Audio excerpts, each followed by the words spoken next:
Salve Maria Santíssima! Iniciar mais uma live hoje, trabalhar esse tema do apego à própria vontade. Marcos 8,34, é uma passagem tão conhecida, diz que se alguém quiser me seguir, renuncie a ti mesmo, tome a sua cruz e siga-me. Eu vou entrar nesse apego à própria vontade. Por que Jesus bate tão firme, né? Nos expõe a tamanha renúncia, né? É uma coisa que, estudando, o Senhor me levava a pensar e talvez possa te ajudar também a entender por quê desse pedido do Mestre, por que Jesus expõe essa condição, renuncia a ti mesmo, né? Se alguém me quiser seguir, renuncie a si mesmo, tome a sua cruz e me siga. Vou entrar num pouco de estudo. Santo Afonso vai dizer assim, Santo Afonso Maria de Ligório: aponta em primeiro lugar o apego à própria vontade. A nossa própria vontade, a gente costuma dizer assim, que costuma ouvir as pessoas falando, né? Vou fazer o que o meu coração manda. Será que nosso coração tem toda essa razão e todo esse peso, toda essa direção para nos levar ao caminho certo? Quantas vezes nós nos arrependemos por ter deixado o nosso coração ou a nossa própria vontade ter nos guiado? O homem, quando ele começa a submeter a tua vontade ao querer de Deus, simplesmente fazendo essa pergunta: Senhor, é da tua vontade isso? Ele se previne de grandes erros, principalmente se essa pergunta vier acompanhada de uma resposta de Deus, porque não adianta eu perguntar e não esperar Deus responder. Deus tem um tempo. Eclesiastes 3 diz que há um tempo para cada coisa, um tempo de plantar, um tempo de colher, um tempo de chorar, um tempo de rir, um tempo de se alegrar. Então a gente percebe que muitas vezes nós damos murro em ponta de faca, quebramos realmente a cara, porque até temos essa primeira intenção, esse primeiro impulso de rezar em cima disso, de orar mesmo, de pedir a Deus: Senhor, me guia, me direciona, abre essa porta, me conduz nesse caminho. Mas o detalhe e essa escuta daquilo que Deus fala? Quando os santos entram nessa mística, como o Santo Afonso fala tão forte isso, em primeiro lugar, aquilo que nos impede de vivenciar a nossa vocação, que nos atrapalha de viver a nossa vocação, nosso chamado, de encontrar felicidade naquilo que é chamado de Deus para a nossa vida, é o apego à própria vontade. O apego àquilo que é meu. Então, o quero e o não quero. Tem um padre, um padre muito conhecido, escritor, padre Antônio Semeria, ele diz assim, toda a vida de um bom religioso deve consistir na renúncia da própria vontade e do próprio juízo. O que ele quer dizer com isso? Que até mesmo os religiosos, ou nós que vivemos em comunidade hoje, aquilo que a pessoa responde no ato que é pedido para ela, pode não ter mérito. Por exemplo, é pedido para o Guilherme varrer o salão. O Guilherme vai varrer o salão, mas dentro do coração dele há uma repugnância, ele vai assim fazendo força, fazendo violência. Já é bom, mas não é o perfeito ainda. Agora, por exemplo, a pessoa que estuda muito, lê, mas ela tem um objetivo, de se tornar um erudito, de ter boas pregações. Uma pessoa que trabalha intensivamente, longamente, seja para Deus, mas ela trabalha porque ela quer, porque ela gosta, pelo seu capricho. Se é pedido para fazer diferente, ela não consegue fazer, ele não consegue fazer. Se o objetivo for saciar o meu eu, se eu faço aquilo que eu gosto, isso não tem mérito. Eu vou contar aquela palavra de Deus que está no Evangelho de São Mateus 7, versículo 23, nunca vos conheci. Não há mérito naquilo que eu faço, porque eu gosto, porque é meu capricho. A Madre Teresa vai dizer, o amor dói, se não doer não é amor. Agora, quando a pessoa começa a dar passos no sentido de matar sua própria vontade, de rezar pedindo para Deus vir matar os vícios dela, vir matar aquilo que é meu, aquilo que me inclina por mal, Quando eu começo a tirar o meu olho daquilo que é externo, do próximo, e começo a me humilhar diante de Deus, pedindo a conversão do meu coração, a mudança do meu eu. Essa morte, Senhor, eu não quero mais fazer a minha vontade. Senhor, tira de mim esse apego à minha vontade, isso tem me matado. Olha o que ele vai dizer: suportar com paciência, mas ainda com alegria, tudo quanto for necessário a fiel observância da vida religiosa. Suportar com paciência já é difícil. E você pode trazer para a tua condição de jovem, de mãe, de esposa, de filho. Você tem conseguido suportar com paciência? Suportar é ser suporte. Ser suporte no sentido, por exemplo, eu coloquei a xícara agora em cima de mim, eu estou suportando ela. Não é o suporte de, nossa, eu estou suportando essa pessoa chata agora. Não, o suporte de sustentar. Suportar com paciência aqueles que a situação, seja qual for a situação, seja na condição de serviço, aquela pessoa que é chata, que te incomoda, que tira de você o teu pior. Isso é suportar com paciência. Sem murmurar, sem reclamar. Se você pegar a vida de 100% dos santos, essa virtude estavam com eles, suportar com paciência. Quem já teve a oportunidade de assistir o filme de Santa Teresinha do Menino Jesus, tem até no YouTube, o quanto ela suportava aquela irmã que não gostava dela.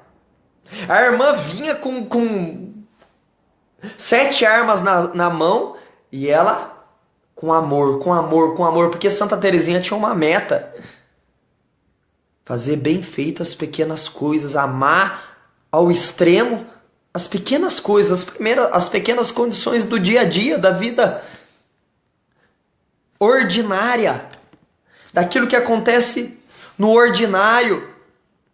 E esse é o desafio para nós, que estamos nessa correria do dia a dia. Suportar com paciência, mas isso ainda não basta. Se você pegar Apocalipse 3, se eu não me engano, vou até pegar essa passagem porque é muito profunda, onde Deus vai exortar: conheço as tuas obras, suportastes com paciência. Deus vai fazer esse elogio. Apocalipse, deixa eu ver se eu acho aqui, 2, versículo 2: conheço as tuas obras, teu trabalho e tua paciência. Olha que bonito isso. Conheço as tuas obras, teu trabalho e tua paciência. Mais um elogio: não podes suportar os maus. Pusestes à prova os que se dizem apóstolos e não são, e os achastes mentirosos. Tens perseverança, sofrestes pelo meu nome e não desanimastes, mas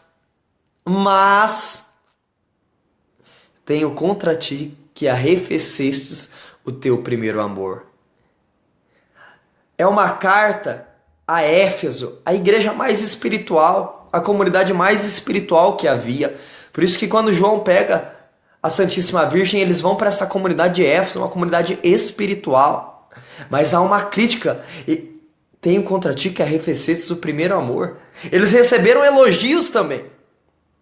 Eles viviam essa meditação que eu estou fazendo. Isso que o Beato José Lamano fala: mas quando alguém suportar com paciência, não basta, mas ainda com alegria. Aqui já começa o ser santo. Porque para nós suportar com alegria alguma intempérie, alguma dificuldade, uma pessoa que tira de nós aquilo que nós temos de pior, já é bom, porque nós estamos num nível muito baixo ainda. Mas o pedido de Deus vai além. Mas ainda sentir alegria. Isso que eu falava de Santa Teresinha. As dificuldades vinham para ela, mas ela sentia alegria em matar a vontade dela e amar aquela pessoa. Aquela pessoa que exigia mais dela. Aquela pessoa que criticava as roupas que ela lavava, a capela que ela limpava, que chamava ela de menina, que brigava com ela. E ela queria sentir alegria, ela chegou a ponto de sentir alegria e de amar aquela pessoa, de amar porque ela percebia que aquela pessoa era o dedo de Deus para a conversão dela diária. Então suportar com paciência, mas com alegria tudo quanto for necessário, a fiel observância dos mandamentos de Deus. E é o mandamento de Deus, Marcos 8,34, se alguém quiser me seguir, é uma pergunta. Se alguém me quiser seguir. Então não é obrigado ninguém seguir a Jesus Cristo. Você não é obrigado, meu irmão, minha irmã. Mas se você quiser e aceitar seguir Jesus Cristo, existem regras. Existem coisas que agradam o coração de Deus. Existem coisas que vão te aproximar, se tornar íntimo de Deus. Guilherme, você tem vivido isso? Não, estou muito longe disso. Eu estou muito longe desse suportar com paciência. Cada situaçãozinha, cada oportunidade que Deus me dá de ser paciente, ainda há muita murmuração. Mas saber disso, bater nessa tecla, água mole em pedra dura, tanto bate até que fura, e começar a pedir essa virtude para Deus, de matar a minha própria vontade, de renunciar a minha própria vontade. São Felipe Neri, um santo amado por aqueles que o conhecem. São Felipe Neri vai dizer o seguinte, deixa eu ver se eu escrevi essa frase dele. Santo Afonso.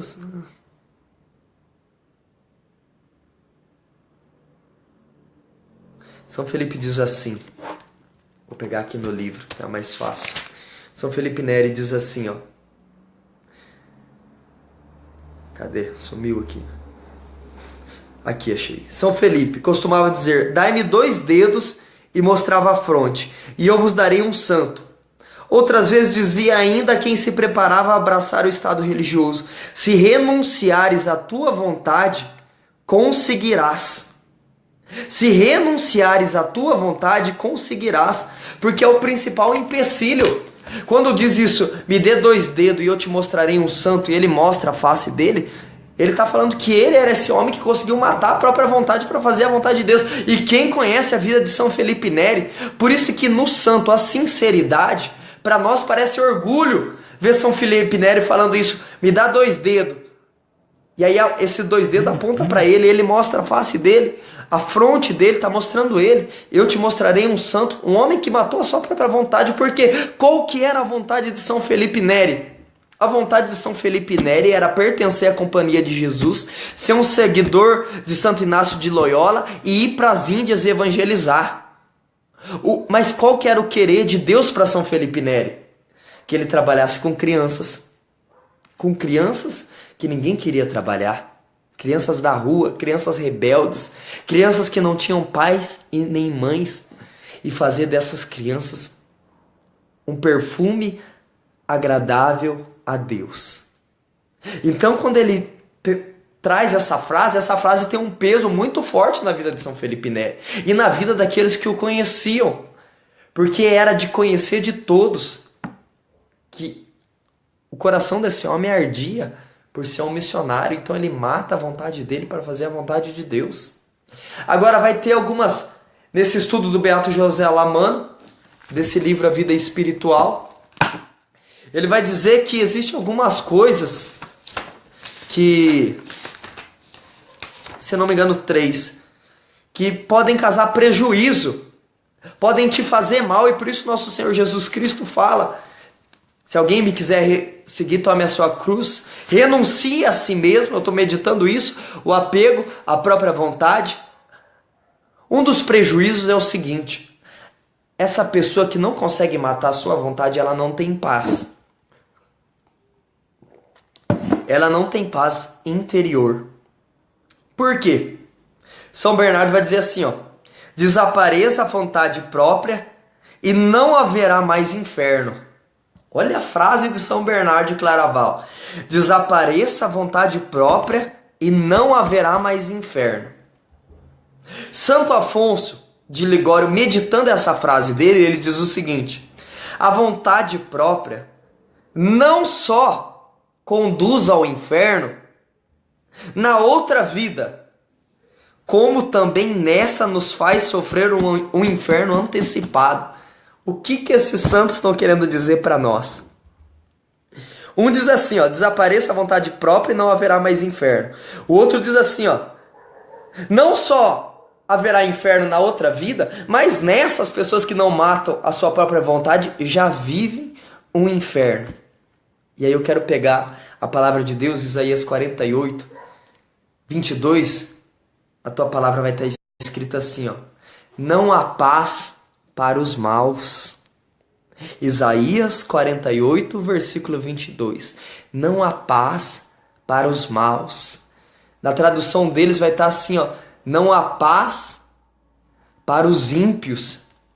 Não há paz para o ímpio.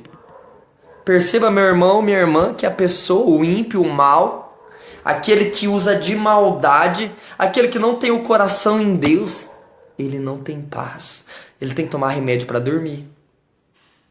Ele tem que... Não, né? Existem condições de pessoas que são boas que também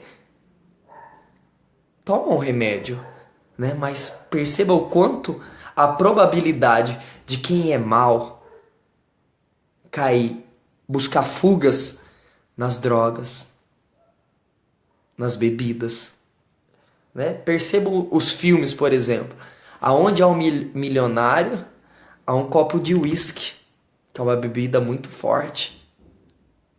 Vejamos o nosso cenário artístico, o quanto as pessoas que não têm Deus tiram a sua própria vida.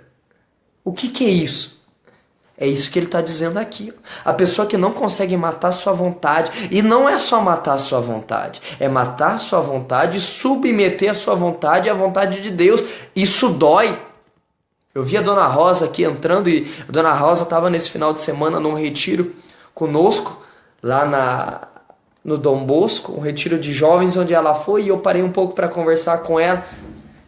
E a Dona Rosa já é uma senhora, e ela falou: Guilherme, eu tô aqui no encontro de jovens e tal. Falei: Dona Rosa, a palavra de Deus é pro jovem, é pro adolescente, é pro adulto, é pro casal. A palavra pode ter uma roupagem aqui para atingir mais o jovem, mas mesmo nessa roupagem ela serve para mim que sou casado, serve para a senhora, serve para outro.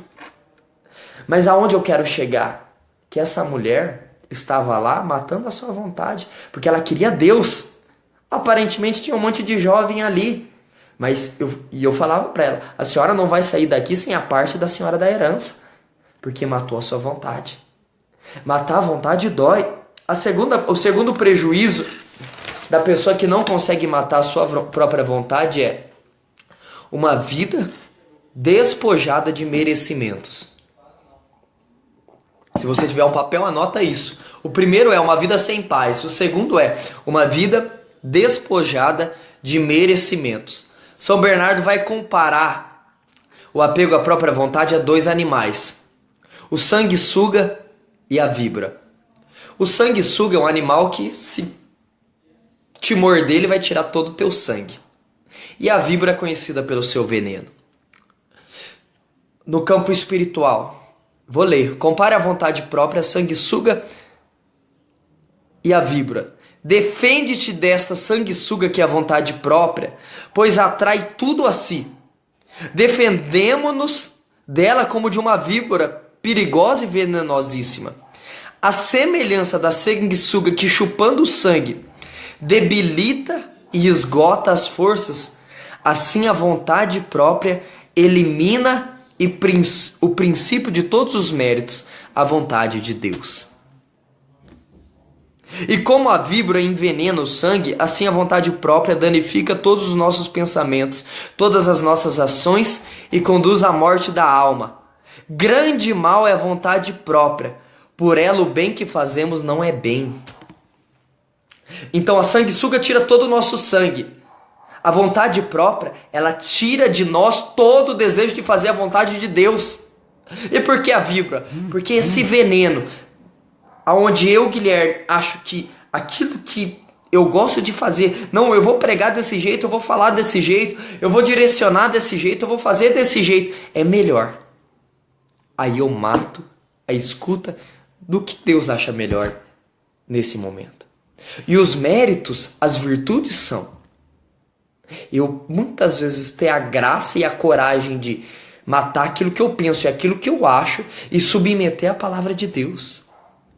Aonde uma das bem-aventuranças vai dizer da pobreza. Porque o pobre é aquele que consulta Deus. O manso é aquele que acolhe a palavra de Deus com mansidão. E muitas vezes a palavra de Deus é dura.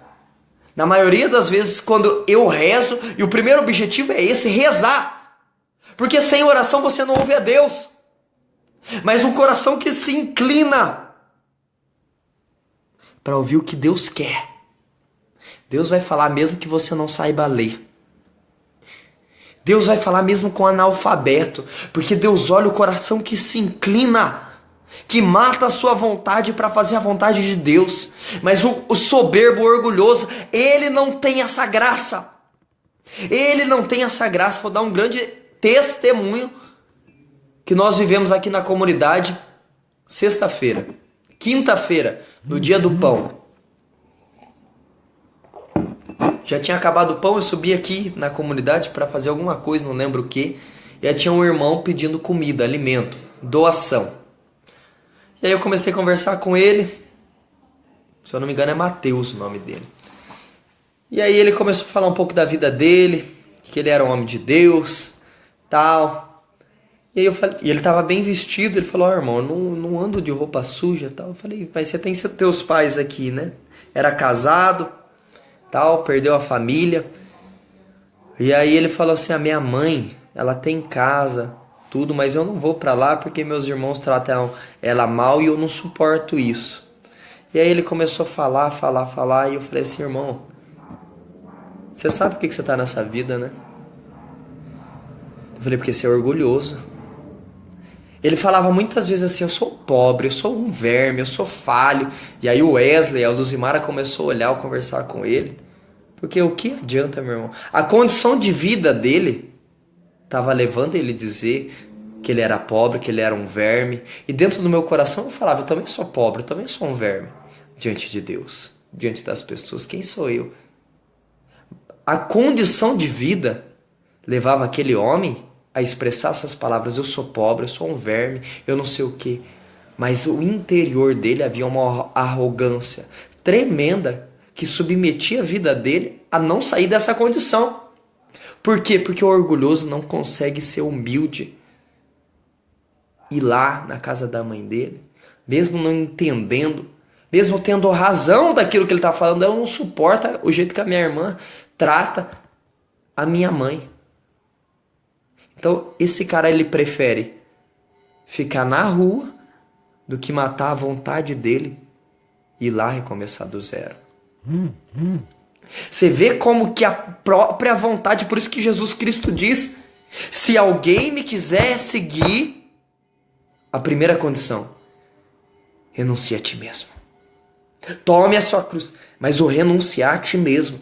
O meu tempo já foi, eu vou pincelar rápido aqui. Então, uma vida despojada de merecimentos é a segunda condição, aonde ele conclui, por ela o bem que fazemos não é bem. Por ela o bem que fazemos não é bem. Se eu não estou matando a minha vontade, se eu estou fazendo aquilo porque eu gosto, não tem méritos perante Deus. Agora, quando eu mato a minha vontade para fazer a vontade de Deus, aí sim, aí tem méritos. A terceira coisa, uma vida inútil.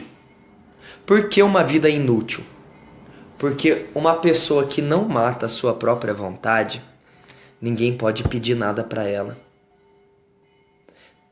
Vou te dar um exemplo. Você que é mãe, você que é patrão, você que tem um cargo, você que é autoridade. Perceba comigo. Quando você tem algo para pedir para alguém e sabe que aquela pessoa faz por má vontade, você não pede. Por isso que ele vai dizer que um dos prejuízos da pessoa que não pode matar a sua vontade é que essa pessoa se torne inútil. Ela não pode ser ajuda para ninguém. Porque a pessoa, ou se a pessoa pede, você que é mãe, quando você vai pedir alguma coisa pro teu filho, eu sou pai, eu vejo isso. Ainda os meus são pequenos, né? Eu posso falar mais grosso, eu posso ameaçar bater, posso exigir de alguma forma que eles vão. Mas para um cavalão velho aí de 17, 18, 30 anos, para você pedir alguma coisa, você não pede porque encontra naquela pessoa essa amargura de não acolher. Mas uma pessoa mansa, uma pessoa humilde, né? Você não tem medo de pedir. Nem que for algo emprestado. Então ele vai dizer isso, que o apego à própria vontade, a terceira coisa é se tornar uma pessoa, uma vida inútil. Eu concluo, né, essa live, né, com essas três meditações para levar você a pensar. Se você gostou, compartilha esse live, vai estar disponível no YouTube, no canal da comunidade, que é Comunidade RFA no YouTube. Se você não se inscreveu no nosso canal, se inscreva, né? Eu aconselho todos a marcar algumas pessoas, porque isso é muito profundo, isso que foi trazido. Não porque foi o Guilherme, porque eu trouxe só coisas dos santos pra gente desmiuçar, né? A Carmen, né? Se for você, Carmen, nós estamos com saudade de você, volta. Hoje é dia das Filhas de Maria, você participava das Filhas de Maria. É aqui na rua Cambará 53, às 20 horas, começa as Filhas de Maria. Deus abençoe, salve Maria Santíssima. Em nome do Pai, do Filho, do Espírito Santo. Amém.